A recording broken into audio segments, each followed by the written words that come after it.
মহিলা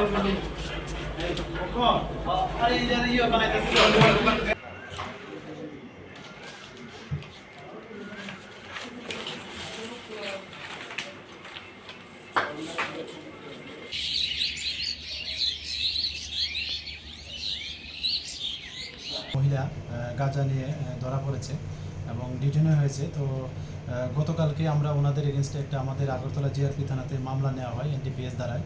তো নাম জিজ্ঞেস করলে ওরা বলে একজনের নাম সুনিতা দেবী, যিনি পাটনা জেলার অন্তর্গত বিহার, আর অন্যজন হলেন শ্রীমতী রীতা দেবী, উনি বৈশালী জেলা অন্তর্গত বিহারে। তো ওনাদের কাছ থেকে দুটি হ্যান্ডব্যাগের মধ্যে মোট 21 কেজি 65 গ্রাম গাঁজা মানে পাওয়া গেছে আর কি, এবং তাদের পজিশন থেকে এগুলি সিজ করা হয়েছে। তার বাজার মূল্য কত?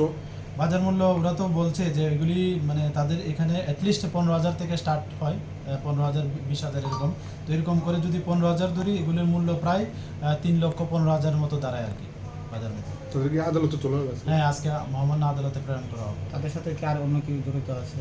তাদের সঙ্গে এখনও তো তারা বলছে না, তো আমরা দেখছি এবং ইন্টারোগেশনও চলছে। নিশ্চয়ই তাদের একটা সোর্স তো থাকবে, নিশ্চয়ই অবশ্যই থাকবে।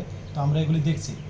প্রত্যেক দিনই রেল স্টেশনে গাঁজা ধরা পড়ছে এবং বহিরাজ্যের পাচারকারী ধরা পড়ছে, সেই বিষয়ে আপনারা কীরকমভাবে পদক্ষেপ নিচ্ছেন সেটাকে বন্ধ করার জন্য? দেখুন, আমরা যখন এরকম কোনো খবর আসে যে কন্ট্রাব্যান্ড আসছে বা আসতে পারে, তখন আমরা আগরতলা জিআরপি, আরপিএফ এবং বিএসএফ এবং আমাদের যে আরও সিস্টার এজেন্সি আছে, আমরা এটা মানে নিজেরা চক আউট করি এবং এটা আমরা যে মানে একদম যা স্পেশাল চেকিং আমরা করি এবং কাউকেই এই স্টেশনকে আমরা যে এনডিপিএসের কোনো কন্ট্রাব্যান্ড যাতে নিয়ে যেতে না পারে বা রেল স্টেশনকে যাতে ইউজ না করতে পারে, আমরা সবসময় এটা নিয়ে মানে কাজ করছি এবং ভবিষ্যতে এরকম চলতে থাকবে।